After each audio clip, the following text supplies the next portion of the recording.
क्या होगा अगर रात के 12-1 बजे आपको एक ऐसे पुल को पार करना हो जहां रात को मानव की जगह आत्माएं मिलती हैं। यह कहानी लखनऊ के 2 भाइयों की है, जिनमें से एक बड़ा भाई वॉल एडवर्टाइजमेंट पेंटिंग का काम करता था।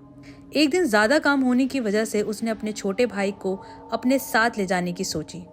उस दिन गर्मी ज्यादा होने की वजह से दोनों भाइयों ने रात में काम करने का फैसला किया और रात को खाना खाकर दोनों भाई काम पर चले गए। काम ज्यादा था तो रात में काम करने में देरी हो गई, पर उसी बीच उनका एक पेंट खत्म हो गया। तो बड़े भाई ने छोटे भाई को घर जाकर के पेंट का नया डब्बा लाने को कहा।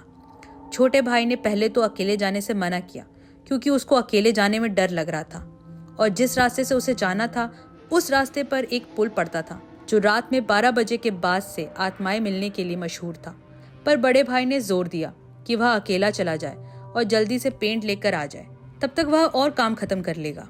बड़े भाई के जोर देने पर छोटा भाई साइकिल लेकर घर की ओर निकल गया। पर जैसे ही वह पुल पर पहुंचा तो उसने देखा कि एक महिला पुल की रेलिंग से सटकर नीचे की ओर देख रही थी। उस महिला को देखकर उसके मन में अचानक से एक भयानक डर घर कर गया, क्योंकि उसने इस पुल की बहुत सी डरावनी कहानियां सुनी थी।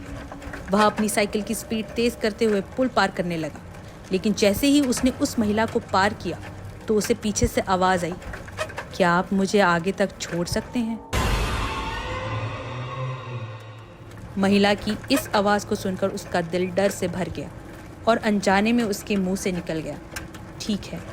और जैसे ही उसने ये शब्द कहे उसकी साइकिल भारी हो गई, जैसे कि कोई पीछे की सीट पर बैठ गया हो। साइकिल भारी होते ही उसका डर से बुरा हाल हो गया, पर उसने हिम्मत करके साइकिल की स्पीड तेज बनाई रखी और जैसे ही उसने पुल पार किया उसकी साइकिल तुरंत हल्की हो गई और पीछे से दोबारा आवाज आई, आपका बहुत धन्यवाद। इस आवाज को सुनते ही वो और डर गया और जैसे ही घर पहुंचा वो बेहोश हो गया। उसको बेहोश देखकर घर वाले घबरा गए और उसे घर के अंदर लाए, पर वह होश में नहीं आ रहा था और उसके शरीर का तापमान अचानक से बहुत तेज हो गया था। वहीं बड़ा भाई छोटे भाई का इंतजार कर रहा था, पर काफी देर होने पर छोटा भाई नहीं आया। तो बड़ा भाई जितना काम हो सकता था उतना काम खत्म करके घर वापस आ गया और छोटे भाई के बारे में पूछने पर पता चला कि उसको अचानक से तेज बुखार आ गया है और वह होश में नहीं आ रहा। घर वालों ने सुबह तक का इंतजार किया और सुबह होते ही उसे डॉक्टर के पास ले गए, पर इलाज और दवाई के बाद भी 1 हफ्ते तक जब छोटे भाई का बुखार नहीं कम हुआ तो घर वालों को किसी ने बताया कि एक बार किसी बाबा को दिखवाए, क्योंकि हो सकता है ये रात को घर आते समय डर गया हो और कोई छाया लग गई हो। जब सब करने के बाद भी कोई फायदा नहीं हुआ तो घर वालों ने एक बार बाबा को दिखवाने का फैसला किया और जब बाबा ने देखा तो देखते ही बता दिया कि उसको पुल पार करते समय कोई छाया लग गई है, इसलिए उसकी इतनी तबीयत खराब है। फिर बाबा ने कुछ पूजा की और उसके बाद छोटे भाई का बुखार पूरी तरह उतर गया और वह एकदम ठीक हो गया।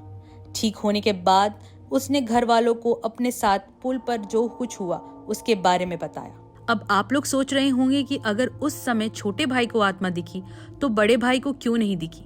शायद आप लोगों ने सुना होगा कि व्यक्ति की परछाई कमजोर और मजबूत होती है।